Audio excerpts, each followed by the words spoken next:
Ya está. Buenos días, amigos y amigas de Diálogos en Libertad. Hoy en este sábado de pasión para algunos desde el punto de vista religioso, porque esto indica que se inicia la Semana Santa en España y particularmente en lugares como Andalucía, donde son una gran tradición, y otros porque vais a aprovechar la circunstancia de las vacaciones de Semana Santa, cogiéndolas en la semana completa para disfrutar, quitarnos ese estrés que tenemos de la vida diaria. Pero nosotros hoy en Diálogos en Libertad vamos a tocar un tema que ya comentamos la semana pasada. ¿Os acordáis que en Café de Economía hablamos de si existía o no crisis económica? Entonces, en base a eso, hemos pensado que por la importancia que tiene el tema, vamos a hablar de la crisis económica, pero retrotrayéndonos un poco para atrás y luego también analizaremos parte de lo que está sucediendo en este momento. ¿Y de qué manera? Pues muy sencillo.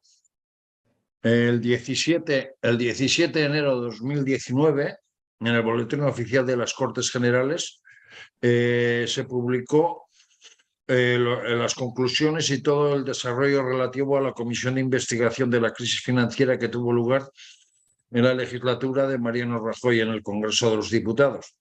En ella participaron la totalidad de los grupos políticos existentes en la Cámara, pero una persona importante, y yo me atrevería a decir que prácticamente que es de las pocas que quedan entonces en el Congreso de los Diputados que participará en esa comisión de investigación de la crisis financiera, es nuestro Miguel Ángel Paniagua. Como sabéis, Miguel Ángel, además de ser su director de Café de Economía, que es el cargo más importante que tiene, por otro lado es portavoz de presupuestos del Congreso de los Diputados, es portavoz de Asuntos Económicos, también es portavoz de la Comisión Mixta Congreso y Senado en relación al Tribunal de Cuentas y fue un importante protagonista de esa comisión que se publicó en el Boletín Oficial de las Cortes como conclusión y como cierre definitivo de la comisión el 17 de enero de 2019, y en ella pues se publica todo el desarrollo de la comisión y también las conclusiones de la misma. Buenos días, Miguel Ángel. Buenos días, Eugenio. Encantado de poder hablar de ese tema. No solo fue la última, o sea, fue la comisión, o sea, las conclusiones de la comisión fueron las últimas intervenciones de esa legislatura. De hecho, yo cerré las intervenciones porque entonces éramos el grupo mayoritario y yo cerré esa legislatura. Fui la última persona en intervenir en la 12ª legislatura. Pero hay una cosa que se puede evidenciar, y es que cuando hay una crisis financiera, mucha gente se pregunta cuál es el origen, cuáles son los mecanismos que han dado lugar a esa crisis financiera, y luego, por otra parte, si organismos económicos, organismos gubernamentales y organismos de la sociedad analizan todos los factores que han inducido a esa crisis económica. Entonces, en esta comisión de investigación de la crisis financiera que se produjo en España, y acordaros que estamos hablando desde el año 2008 en adelante, entre otras cosas, gracias al ínclito Zapatero, que dejó la economía hecha unos zorros, se analizaron todas las situaciones. Pero, Miguel Ángel, por hacernos una idea de la importancia que tiene este documento, que la gente no lo conoce porque en su día a posteriori no se le dio la difusión adecuada, y es una pena porque la verdad que es una joya desde todos los puntos económicos, muy particularmente también por la gente que participó, porque se puede decir que participó todos y cada uno de los organismos económicos público-privados de la sociedad española, y además hablando de cosas serias, afrontando realidades e incluso contando secretos en esta comisión, ¿no? Así es. Bueno, participaron 3 exministros de Economía, por supuesto los gobernadores del Banco de España de esa época, los presidentes de la CNMV, empresas auditoras de los bancos, presidentes y directores generales de la mayoría de los bancos, de la mayoría de las cajas que entonces quedaban todavía, expertos, catedráticos. Las comparecencias fueron realmente enriquecedoras y el trabajo de la comisión fue realmente muy potente. De hecho, las conclusiones de la comisión se aprobaron por mayoría. Votamos a favor los dos grupos mayoritarios, tanto el Partido Popular como el Partido Socialista, algo que es bastante raro en la política española y más en este tema que parecía que unos podían aprovechar u otros para echarse los trastos a la cabeza. En el caso incluso del Grupo Confederal de Unidas Podemos, estuvo a punto de votar a favor del informe, al final se abstuvieron, seguramente por razones políticas, o sea que podría haber tenido un apoyo muy mayoritario. Este informe, hicimos un trabajo para mí excelente. Se puede decir que fuera más que una comisión de investigación, que sí lo fue, una comisión de trabajo, de análisis y de estudio y de conclusiones en las que de alguna forma se planteaban todos los parámetros de la crisis financiera que vivimos en España, cuáles fueron las dificultades y por otro lado, qué soluciones se podían plantear a esa crisis financiera que vivimos en aquel entonces. Visto con la perspectiva del tiempo, ¿se ha llegado a aplicar todas las conclusiones que se plantearon en esa comisión de investigación o ha quedado como un trabajo más del Congreso que prácticamente no se conoce ni se ha aplicado? Bueno, algunas cosas se han aplicado. Por ejemplo, tenemos una autoridad macroprudencial que analiza los riesgos en los que puede caer la economía española y fundamentalmente el sistema financiero. Nosotros también planteábamos un modelo Twin Peaks de las autoridades de supervisión y de conducta, que ese no se ha llevado a cabo. De hecho, el gobierno del señor Sánchez lo que ha planteado es una versión distinta de lo que se aprobó en aquellos momentos, en aquellas conclusiones de la comisión, y algunas cosas más se han hecho. De hecho, la regulación y la supervisión de las instituciones financieras, de las entidades financieras, está siendo bastante adecuada, siguiendo un poco el camino de las conclusiones que planteamos en esa comisión.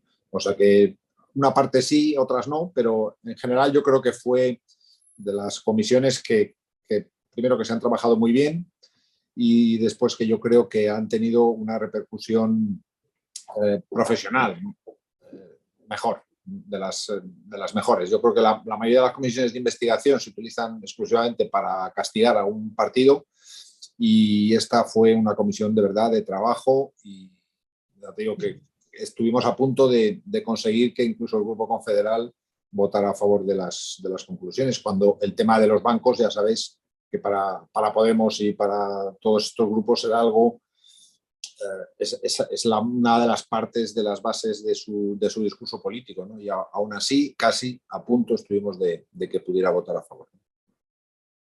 Hablando de las conclusiones, porque, a ver, desarrollar el trabajo, pues que estuviera desde la presidenta de Banco Santander, del Banco Popular entonces, el presidente de la Comisión Nacional del Mercado de Valores, que estuviera también, ya digo, diputados a modo más de comisión de trabajo de investigación.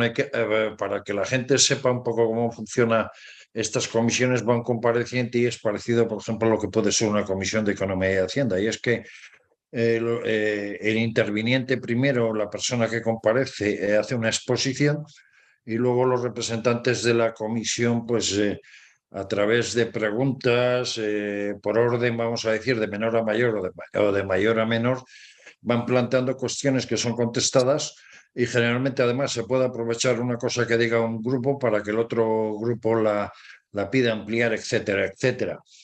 Hablando de las conclusiones y propuestas aprobadas, por ejemplo, en relación a la crisis financiera, se dice que la estabilidad presupuestaria y la consolidación fiscal deben ser herramientas y objetivos prioritarios del Gobierno de España.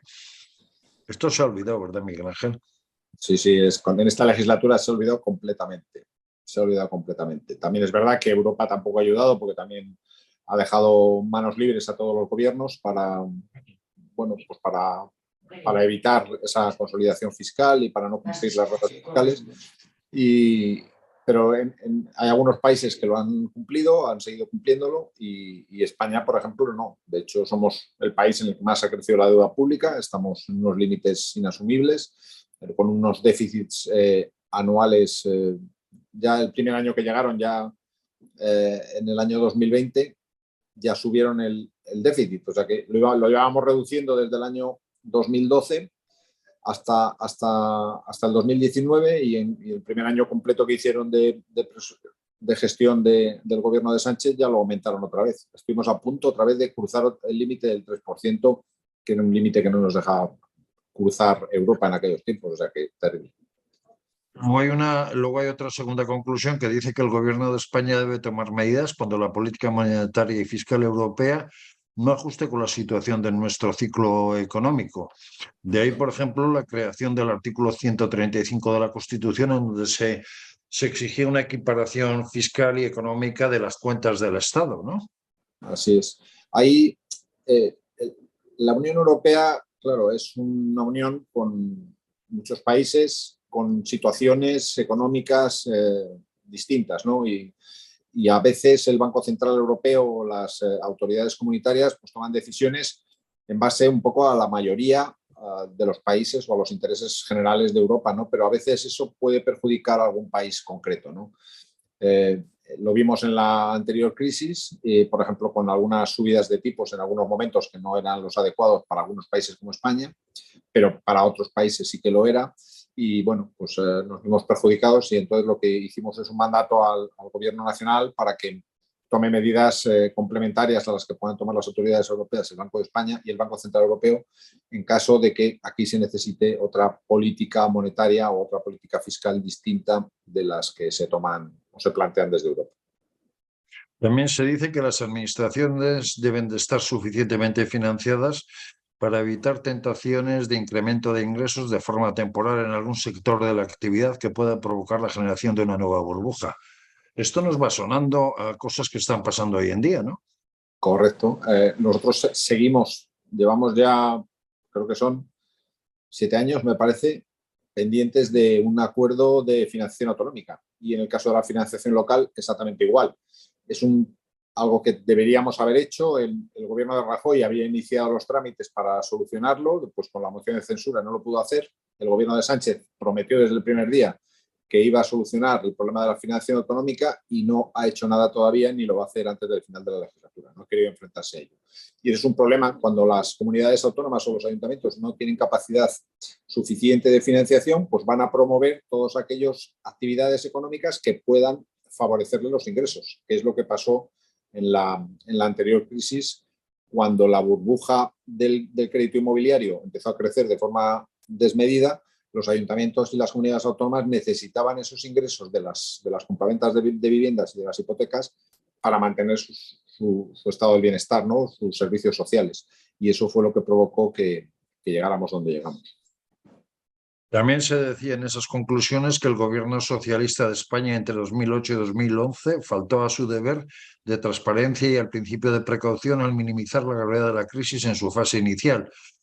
Tampoco justificó esta decisión alegando que se pretendía evitar mayores perjuicios a los ciudadanos, ya que el retraso de la adopción de medidas adoptadas y decididas agravó los prejuicios en términos de riqueza y empleo destruidos. Eso nos suena más o menos, ¿no? Sí, bueno, con lo que pueda estar pasando hoy en día, ¿no? Al comportamiento habitual del Partido Socialista. Siempre les cuesta tomar medidas. Hay que recordar que en la anterior crisis las medidas que se tomaron, que además no fueron las adecuadas, porque acordaros que fue reducir los salarios de los funcionarios, congelar las pensiones en un año además que la inflación estaba siendo alta, con lo cual hubo un perjuicio clarísimo para todos los pensionistas. En un momento dado ya la desesperada, porque ya llevaba 3 años sin tomar las medidas adecuadas para contener el déficit, para contener el gasto público. Hay que recordar que se gastaron ingentes cantidades de dinero en los famosos planes E. Que no se casualmente dice que de los 7.836 millones de euros que se analizaron fueron de pérdida y que además dieron lugar a muchísimas irregularidades en su aplicación según el Tribunal de Cuentas. Se malgastaron fondos públicos en medidas como el Plan E, como digo, detrayendo recursos preciosos y se agravó el problema de la morosidad en las administraciones públicas y sobre todo generando desequilibrios en las cajas de ahorro. Esto por un lado, pero por otro lado en esa comisión de investigación de la crisis financiera, una de las conclusiones que se llegó es que las cajas de ahorro y bancos tuvieron un papel importante en esta crisis, pero también no ya tanto los bancos como sí las cajas de ahorro, muchas veces por su forma de inversión. ¿Nos puedes comentar un poco Sí. cuáles eran de qué manera invertían entonces las cajas de ahorro? ¿Y qué problemas por su medicalización política tenían, teniendo en cuenta que en sus consejos de administración estaban representantes de partidos políticos? ¿Hasta qué punto generó eso, vamos a decir, un gasto disparatado y además unas inversiones que no eran productivas desde el principio? Bueno, las cajas de ahorro en un momento dado se cambió la ley con el gobierno de Felipe González y se les permitió hacer actividades que solo hacía la banca, ¿no? Entonces las cajas de ahorro quisieron ser bancos y quisieron crecer, distribuirse por todo el territorio nacional, porque hay que recordar que las cajas eran entidades de ahorro territoriales, ¿vale? Teníamos eran provinciales la mayoría de ellas, ¿no? Y esa desregulación del mercado fue lo que hizo que crecieran. El tema de la politización de los consejos de administración de las juntas de accionistas de las cajas de ahorro, lo que provocaba es que hubiera quizá demasiada gente que no tenía mucho conocimiento del sector en esas juntas de accionistas y que por lo tanto se permitiera a los gestores hacer cosas que otros consejos de administración, otras juntas generales de accionistas no habrían. Si me permites, Miguel Ángel, mucha gente se acordará que en aquella época uno iba a un banco y aquello parecía un supermercado porque te regalaban televisores, te regalaban teléfonos móviles. Si tú ibas a pedir una hipoteca, por ejemplo, de 100.000 euros para comprar un piso, te daban una hipoteca de 150.000 para que lo complementaras del estreno del piso, por ejemplo, con la compra de un vehículo. Y todo era así, ¿no? Era un poco desregulado, era cazar al cliente para sacarle dinero de alguna forma y ganar dinero, ¿no? Sí, de hecho se creció a partir del año 2004. Hay que recordar que el Partido Popular gobernó hasta el año 2004 y a partir de ese año, cuando entró el gobierno de Rodríguez Zapatero, después hay que recordar los tristes atentados de Atocha, a partir de ese momento el crecimiento del crédito inmobiliario fue terrible. Se cruzaron todos los límites, ya lo has contado, se daban hipotecas por encima del 100%, como que no hubiera un mañana, ¿no? Llegamos a estar con no solo el endeudamiento privado llegó al 200% del PIB, algo que la Comisión Europea recomienda que no se supere el 133%, es decir, un 60-70% más de los límites asumibles para un país. Eso fue lo que originó la burbuja del crédito inmobiliario que no estalló por la propia burbuja, sino estalló por la crisis financiera de las hipotecas subprime americanas, ¿no? Pero al final, en algún momento tenía que parar la actividad financiera y la actividad económica tenía que parar y en ese momento nuestra burbuja hubiera explotado exactamente igual que explotó. A partir de ahí, y según se establece en esa comisión, se explicitó y se indicó que sería imprescindible que los órganos regulatorios, es decir, la Comisión Nacional del Mercado de Valores y el Fondo de Reestructuración Ordenada Bancaria, es decir, el FROB, para que la gente lo entienda, es ese organismo en el que de alguna manera cogió todos aquellos pisos que hicieron, o sea, que de alguna forma fueron embargados y demás por falta de pago de hipotecas y demás, y quedaron ese organismo y que todavía hoy día, en el año 2023, están saliendo a subasta en algunos de ellos, ¿no? Pero bueno, Eugenio, esa es la Sareb. Esa es la Sareb, el banco malo que se creó. El FROB era un fondo que se creó para comprar bancos, por decirlo de alguna manera, y resolver los problemas bancarios, que sigue aún actuando en España y depende del mecanismo de resolución europeo. Lo que hace el FROB es que cuando hay un banco en problemas, pues hay que entrar, pues entra el FROB a comprar ese banco y luego pues lo venderá o hará lo que sea. El problema es que durante los primeros años de la crisis, desde el año 2008 hasta finales de 2011, que llegó el Partido Popular al gobierno, no se tomaron medidas suficientes para resolver el problema bancario. Lo único que se hizo fue irlo ampliando. Hasta el año 2012, cuando llegó el Partido Popular, que fue cuando se hizo el acuerdo con Europa para la reestructuración de todo el sistema financiero y solucionar el problema de una vez por todas. Y a partir de ahí pudimos empezar a crecer, porque estos años, al no tener entidades financieras, porque el sistema financiero estaba quebrado, pues lógicamente no había actividad económica, se cancelaban créditos, no se financiaba a la actividad económica y la actividad económica fue cayendo y cayendo y cayendo. Y llegamos, pues eso, además a una ingente cantidad de personas en el paro, empresas cerradas. Bueno, aquello fue terrible y la sensación, que yo la recuerdo todavía, de muchísima gente, de casi toda la población, de que no sabíamos dónde íbamos a acabar. De alguna forma, vamos a decir que esa situación generó que organismos como la Comisión Nacional del Mercado de Valores y este instituto que acabamos de mencionar reforzaran un poco la situación y luego posteriormente, como el problema estaba centrado fundamentalmente en las cajas de ahorro, lo que se hizo es una importante reestructuración de las cajas de ahorro hasta el punto de que esas cajas de ahorro pues, tuvieron modificaciones incluso en su estructura, algunas desaparecieron y otras se convirtieron en bancos, ¿no?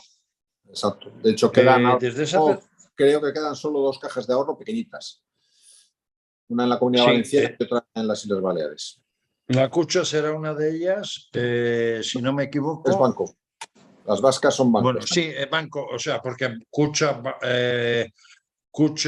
CaixaBank y otras que eran cajas de ahorro pasaron a ser bancos. Viendo un poco todo esto, Miguel Ángel, porque si no nos vamos a quedar sin tiempo para analizar la actual situación. Esa comisión de investigación de la crisis financiera, que es un modelo de trabajo, que es un modelo de cómo se tiene que gestionar una crisis financiera, que es un modelo de estudio, ¿ha servido para algo para que el actual ejecutivo que preside Pedro Sánchez tome medidas y que de alguna otra manera no se produzcan los errores que se produjeron en aquel momento? Y especialmente desde el punto de vista de transparencia, desde el punto de vista de exceso de ingresos en el Estado, teniendo en cuenta la cantidad impositiva que está recaudando el gobierno. ¿Ha valido para algo esa comisión de investigación para el actual gobierno de Pedro Sánchez? Pues justo es para lo único que no ha tenido valor, porque los organismos supervisores, los organismos reguladores, todos se han modificado, se han adaptado a estas circunstancias para que no volvieran a pasar las cosas que pasaron durante esos años, y el único que no ha hecho nada y que no está actuando conforme a los criterios de esa comisión de investigación es el gobierno actual de España. Y eso es lo triste, que la política siga siendo en este momento pues el único que no es lo suficientemente prudente y intente no generar riesgos a un país como es el nuestro, ¿no? La verdad es que es muy triste, pero sí que es verdad que los organismos reguladores, tanto la CNMV como el Banco de España, no solo a nivel nacional, sino a través del Banco Central Europeo, todas las instituciones han trabajado muchísimo durante todos estos años para evitar que vuelva a pasar lo que ocurrió en la anterior crisis. Y yo creo que en esta, ahora que hablaremos de la crisis actual, yo creo que todo ese trabajo está teniendo consecuencias positivas y evitando que ahora tengamos una nueva crisis. Se puede decir que en España ha dado la manera de gestionar las cosas desde el punto de vista económico. El gobierno prácticamente ha metido a sus representantes o ha metido a gente afín al partido, al Partido Socialista y a los comunistas que están en el gobierno, los ha metido prácticamente en casi todas las instituciones, organismos económicos, reguladores, etcétera, etcétera, salvo 2, la AIREF y el Banco de España. ¿Por qué no ha llegado a eso todavía? Bueno, la AIREF porque no puede, porque no depende del gobierno el nombramiento ni del Congreso, el nombramiento de la presidenta. este caso presidenta. En el caso del Banco de España, porque se nombró, justo fue lo último que hizo el presidente Rajoy antes de abandonar el gobierno y no ha acabado su mandato, con lo cual hasta que no acabe su mandato seguirá el señor Hernández de Cos y eso nos ha librado. Pero en el caso de la CNMC, por ejemplo, todos los consejeros que han ido venciendo sus cargos, les ha elegido todos el gobierno y todos el Partido Socialista. No ha hecho nada con la oposición como era tradicional. En el caso de la CNMV ha sido exactamente igual. Y en los que han necesitado el voto del Partido Popular, en ese caso sí que, lógicamente, como ha podido ser el Tribunal de Cuentas, sí que al necesitar los votos, pues ha tenido que pactar con el Partido Popular. En el caso del Consejo General del Poder Judicial, sabemos que todavía no ha habido manera de llegar a un acuerdo, pero en aquellos órganos que no han necesitado a la oposición, al resto de partidos, los ha nombrado todos personas dependientes y vinculadas al Partido Socialista. Ya es la IREF, porque muchas veces cuando hablamos de economía y cuando hablamos de actuaciones del gobierno y demás, mencionamos la IREF, pero la gente de la calle no tiene idea de lo que es. Cuéntanos un poco qué es la IREF. Pues la IREF es la Autoridad Independiente de Responsabilidad Fiscal. Es decir, es la autoridad independiente que valora lo que es todo el proceso presupuestario, desde los presupuestos generales del Estado, desde el diseño e implantación hasta su ejecución. Es la que controla la herramienta principal económica que tiene un gobierno, como es los presupuestos generales del Estado, y desde una posición independiente. La IREF lo que pretende es pues mantener el Estado y consolidar el Estado y que no se generen riesgos a través de los presupuestos generales del Estado para un país, ¿no? Y por eso valora tanto los presupuestos como los proyectos un poco a largo plazo, como pueden ser las pensiones o la nueva reforma de las pensiones, valora todo aquello que puede influir negativamente en la consolidación fiscal de un país, ¿no? Y eso es lo que hace fundamentalmente desde una posición absolutamente independiente. En algunos casos es obligatorio, previo a cualquier cosa, a algunas actuaciones del gobierno, pedir la valoración de la IREF, y en otras las hace de forma independiente. Hay que decir que con esto de la IREF, por ejemplo, ahora la IREF en un informe reciente ha puesto en cuestionamiento el tema de las pensiones del ministro Escrivá, pero como estamos hablando de crisis económica y financiera, vayamos a ello. Sabiendo esa metodología, ese estudio, esas conclusiones que se sacaron en esa comisión de investigación del año 2019, en donde se publicaron las conclusiones y demás, estamos en el 2023, 4 años después. Después de un cierto tiempo, vamos a decir, de dificultades debido a la pandemia y debido a otro tipo de cosas, han empezado la subida de los tipos de interés. La pandemia ha dado lugar a que muchos países incrementen su deuda pública de una manera brutal e importante, lo cual quiere decir que con la subida de estos tipos de interés el coste de esa deuda es mayor. Muchos oímos y hoy se oye de que Europa ha dado dinero para, por ejemplo, los fondos de New Generation, que en Europa suponen 750.000 millones de euros. A España le han correspondido esos famosos 144.000 millones que Pedro Sánchez nos decía durante esas largas jornadas de confinamiento, apareciendo día no y día sí, explicando que esos 144.000 millones de euros serían el maná. En base a esto, ¿qué podemos decir? Estamos en un momento de inicio de crisis financiera, estamos, vamos a decir, en una borrasca financiera o unas turbulencias financieras, o hay que decir que todavía no sabemos claramente qué es lo que está pasando. Bueno, puede haber una borrasca financiera a nivel mundial. En algunas zonas, en algunos territorios, va a haber problemas para muchas entidades financieras. El incremento de la deuda pública y de la renta fija privada durante estos años ha hecho que esas cantidades de esos valores se acumulen en las entidades financieras. Los bancos tienen bastante, en el caso español, por encima del 30% son tenedores de la deuda pública española. El tema es que en algunos países o en algunas zonas económicas la regulación que sí que hemos conseguido que se proteger a las entidades financieras en el caso europeo, en otras zonas no, como ha sido el caso de Suiza o como es el caso de Estados Unidos. Entonces, en algunos otros territorios por el mundo va a haber problemas porque hay entidades que tienen grandes cantidades de deuda pública y de renta fija que están perdiendo valor desde que empezaron a subir los tipos de interés, valor que puede ser desde un 5% hasta a lo mejor un 35 o un 40%. Si tienes una cartera muy grande de títulos de este tipo, pues te hace un agujero potente. Y después, al final, esto es un tema de confianza. Si no hay desconfianza, quizás una cartera tan perjudicial, un banco puede aguantar, pero en el momento en que hay situaciones de desconfianza, no tienes capacidad para liquidar todos esos activos y poder compensar a tus clientes que quieren sacar los depósitos sin aflorar las pérdidas. Y es lo que está ocasionando las caídas de algunos bancos. Si empezamos un poco cronológicamente por donde empezó esta tormenta financiera, hay que irnos al Silicon Valley y hay que hablar del Silicon Valley Bank, que fue el primero, vamos a decir, que estuvo prácticamente a punto de desaparecer y en quiebra. La causa real de la situación del Silicon Valley Bank fue la subida de tipos de interés y demás, ¿verdad? Y su cartera de deuda. Su cartera de deuda pública y de renta fija. Fue lo que ocasionó. Aquí en España, en Europa, por ejemplo, las carteras de deuda pública y de renta fija normalmente están asociadas a productos de activo, ¿vale? Perdón, a productos de pasivo. Entonces, los bancos, las entidades financieras casan operaciones de depósito con operaciones de compra de deuda o de compra de renta fija.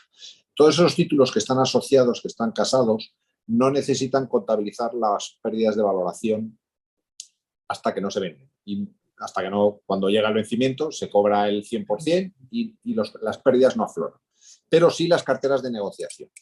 Y esas son las peligrosas. Todos aquellos bancos que tengan unas carteras de negociación muy grandes, esas sí que tienen que estar valoradas a precio de mercado. Y en algunos países, el total de las carteras tienen que estar a precios de mercado. Muchos bancos lo que hicieron durante esta época en la que los bancos centrales inyectaron muchísimo dinero en las entidades financieras, lo que hacían era comprar deuda, pero no para casar operaciones de pasivo, sino para invertir. Y ese fue el error. Tener grandes carteras de títulos de deuda pública y de renta fija como inversión, en el momento en que los tipos han empezado a subir, no han podido desprenderse de ellas y las pérdidas han tenido que aflorar. Y del Silicon Valley Bank pasemos a Europa y pasemos al Credit Suisse.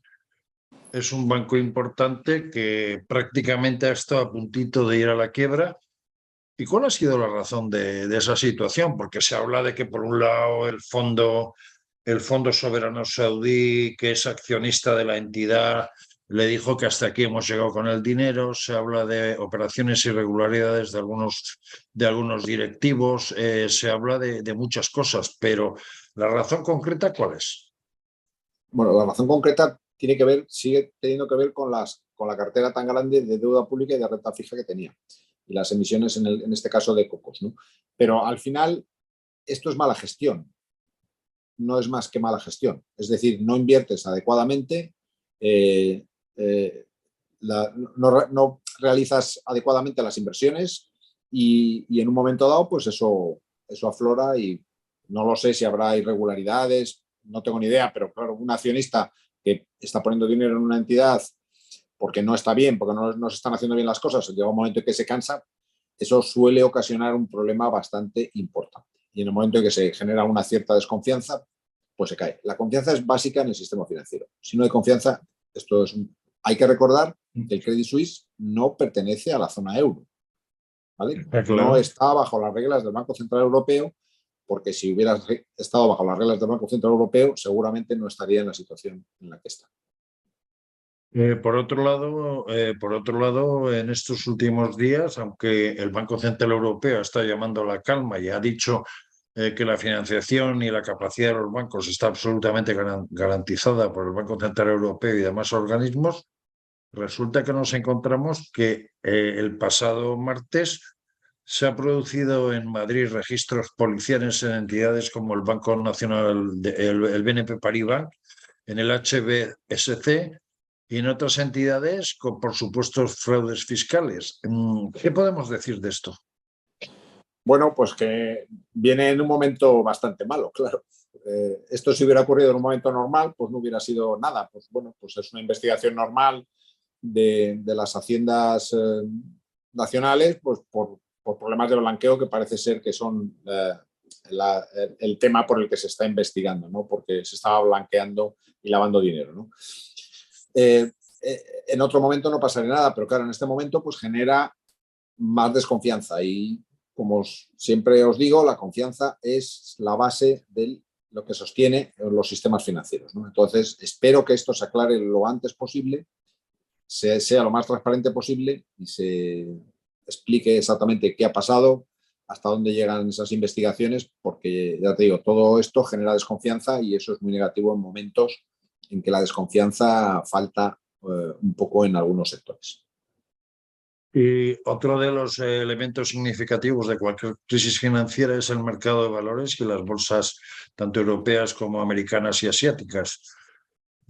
Concretamente, y centrándonos en España, porque muchos de los que nos ven son pequeños ahorradores, tienen su dinero invertido en bolsa para ganar 4 duros, y resulta que en una semana, la semana que salió todo el tema del Silicon Valley, a partir de ahí, el IBEX 35 prácticamente cayó a plomo 1.000 puntos, lo que ha ocurrido también en otras bolsas europeas, como por ejemplo en Alemania, cuando el Deutsche Bank bajó un 15% nada más apertura de mercado.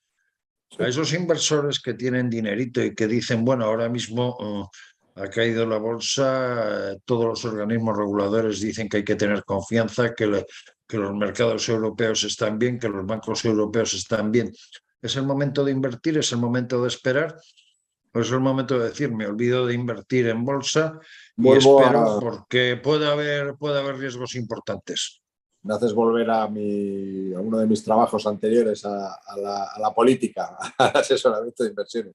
Eh, bueno, yo le Hay que diría que decir que de bolsa sabe un montón Miguel Ángel Paniagua. O sea, es de los que de bolsa ve un cuadro de velas y sabe por dónde van los tiros.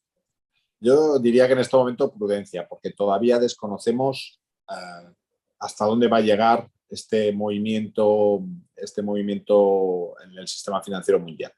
Yo creo que hay que ser prudente y recomendaría a Pero todos. prudente tanto para comprar como para vender, ¿verdad? Exactamente. Se ha recuperado una parte de las caídas iniciales y quizá en algún momento para algunas personas que necesitan consolidar o no arriesgar pérdidas o no arriesgar sus capitales, es posible que sea un buen momento para salir y con unas pérdidas mínimas. Y después para entrar, pues yo creo que todavía, a mí me parece pronto, porque no sabemos todavía hasta dónde va a llegar este problema y si vamos a ser capaces de solucionarlo, porque ya te digo, aunque estemos en Europa bien, nuestras entidades financieras estén bien, en algunos países del mundo, en algunos mercados puede haber más quiebras, puede haber más caídas. Y eso al final es una bola que tiene consecuencias en todo el mundo. Voy a ser un poco malo y te voy a preguntar. En Alemania el Deutsche Bank ha estado quilicolo y a punto de darse un castañazo importante. El Credit Suisse también. Son dos bancos que en términos económicos podríamos llamar sistémicos. ¿Eso no va a dar lugar a contagiar al resto de los bancos de Europa? Bueno, el Credit Suisse se ha solucionado inmediatamente, con lo cual, bueno, parece que eso se ha salvado. En el caso del Deutsche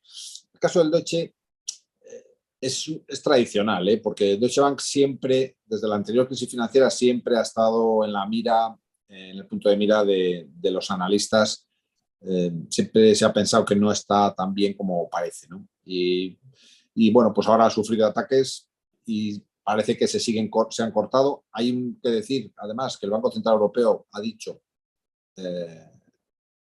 Lagarde ha dicho que hasta el 2029 va a haber liquidez infinita, es decir, todas las necesidades que tengan las entidades financieras, los bancos, van a ser cubiertas por parte del Banco Central Europeo, lo que hace que podamos estar tranquilos durante estos años. Con lo cual, yo espero que no haya problemas y que el Deutsche, pues al final, bueno, pues sea más una tormenta más que un drama.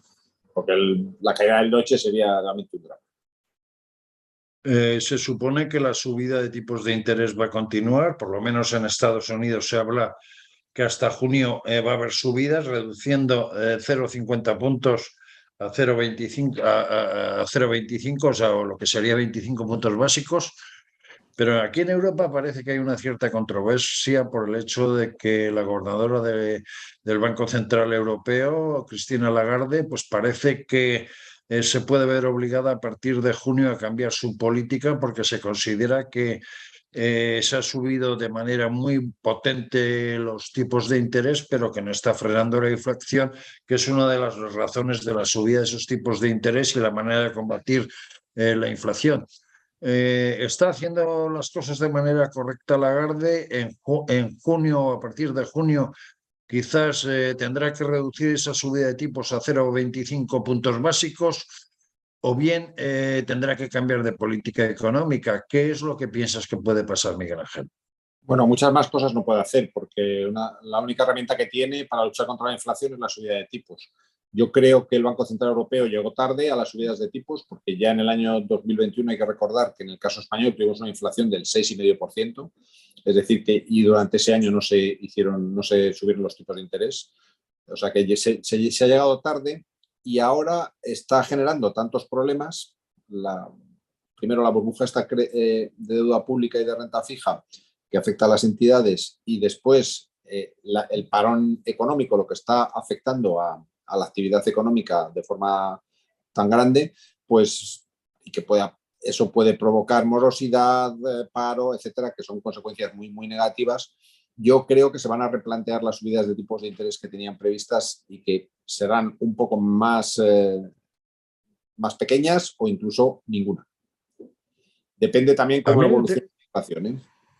Pero si la inflación, por lo que sea, en un par de meses tiene un comportamiento un poco positivo, es posible que no veamos más subidas de tipos de interés. A mí hay un tema que me preocupa mucho y que se ha producido en esta pasada semana, como es el hecho de que la Unión Europea ha bloqueado 19 millones de fondos europeos a Italia en el tramo que le correspondía. ¿Nos puede pasar eso a España de aquí, por ejemplo, a las próximas elecciones generales? No, no creo. Quizás el escollo más importante era el tema de las pensiones, ya lo han solventado. El resto de hitos yo creo que son fácilmente cumplibles, por Dios, que se pueden cumplir por parte del gobierno español, con lo cual yo no creo que tengamos problema a la hora de retener fondos. El problema de los fondos europeos ya no es que nos dejen de dar, si es que el problema es que no están significando nada. Es que eran unos fondos para cambiar nuestro modelo productivo, para una reestructuración del sistema económico y no están funcionando, no están sirviendo para nada. O sea, que son parecidos a lo que eran los fondos de Zapatero, que eran carteles y poco más, ¿verdad? Exacto. En este caso, eso es más, porque además es mucho más dinero. La parte que nos dan a fondo perdido, pues al final no va a tener consecuencias, pero claro, los siguientes 70.000 millones que se van a solicitar, hay que devolver, pues eso sí que tiene consecuencias, claro. Miguel Ángel, hemos analizado y hemos contado lo que fue aquella comisión de investigación de la crisis financiera en la que participaste tú y hemos contado un poco cuáles son un poco los parámetros de esta tormenta financiera. Yo le llamo crisis, pero bueno, más o menos, aunque luego eso lo desarrollaremos con más tranquilidad en Café de Economía, pero ante estas dos cosas, ¿qué soluciones se pueden adoptar, particularmente en España y teniendo en cuenta que estamos en año electoral? Porque cuidado, estando en año electoral, de lo que nos digáis, los políticos nos podemos fiar poco y las consecuencias de las bofetadas que nos podemos llevar económicamente de aquí a diciembre pueden ser espantosas, especialmente desde el capítulo de deuda de España, ¿no? De deuda soberana. Pues mira, el año que viene tenemos otra vez reglas fiscales por parte de Europa, con lo cual tenemos que empezar a planificar un poco la reestructuración de nuestro déficit y nuestra deuda para que no nos ocasione problemas. Tenemos que ayudar a aquellas familias que lo están pasando peor, porque la subida de los tipos y la subida de la inflación está afectando a las rentas medias bajas de forma terrible.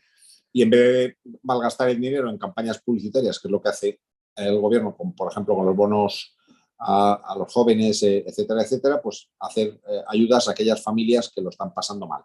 Y tomar medidas, todo tipo de medidas, para favorecer el crecimiento, la inversión y el empleo, que es lo que nos está haciendo.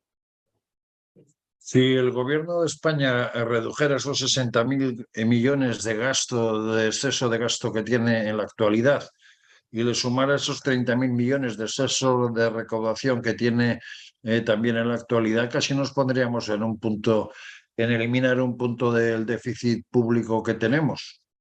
¿Eso no Sí. sería interesante de cara a solucionar de manera inmediata las dificultades que tenemos de deuda y, por otro lado, un respiro de cara a tomar medidas hacia el futuro? Porque en este momento en España prácticamente invertir es casi imposible, porque a partir de 500.000 euros inversores extranjeros tienen que consultar con Moncloa. Por otro lado, cada vez los autónomos están más ahogados. Y tenemos un exceso de recaudación de impuestos. ¿De qué manera podemos salir de esta situación, Miguel Ángel? Pues ya te lo digo, pues tomando medidas que generen crecimiento, empleo e inversión, justo lo contrario de lo que se está haciendo en este momento, y utilizar, en el caso hablas de 60.000 millones, yo no sé, porque eso es un análisis que se hizo, la AIREF hablaba de 30.000, otras cosas hablan de 45, es decir, hay que hacer una reestructuración de la administración para ahorrar gasto superfluo. Es uno de los proyectos que tiene el Partido Popular cuando llegue al gobierno. Y favorecer el crecimiento de la inversión en el empleo. Ahora mismo no estamos creciendo, somos los últimos de Europa, estamos poniendo pegas continuamente a los empresarios, es decir, no estamos favoreciendo la inversión y los datos de empleo cada vez están saliendo que son muchísimo peores de todo lo que se está vendiendo por parte del gobierno. Entonces, además, la Unión Europea está ya reconociendo que los datos de empleo que facilita el gobierno no son reales, que son falsos. Y la AIREF también o ha sacado un informe. Por llamarlo de alguna manera, ¿no? La AIREF ha sacado también un informe sobre ese tema.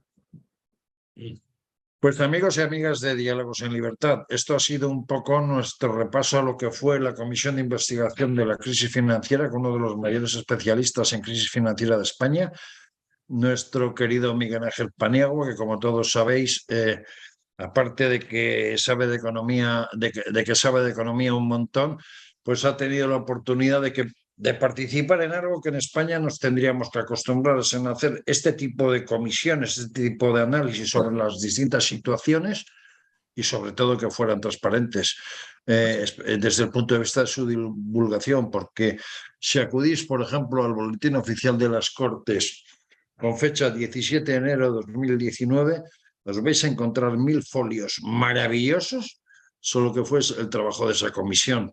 Han pasado 4 años y yo creo que prácticamente ni en debates, ni a nivel de medios de comunicación escritos, ni hablados, se ha comentado las conclusiones y el trabajo de esta comisión.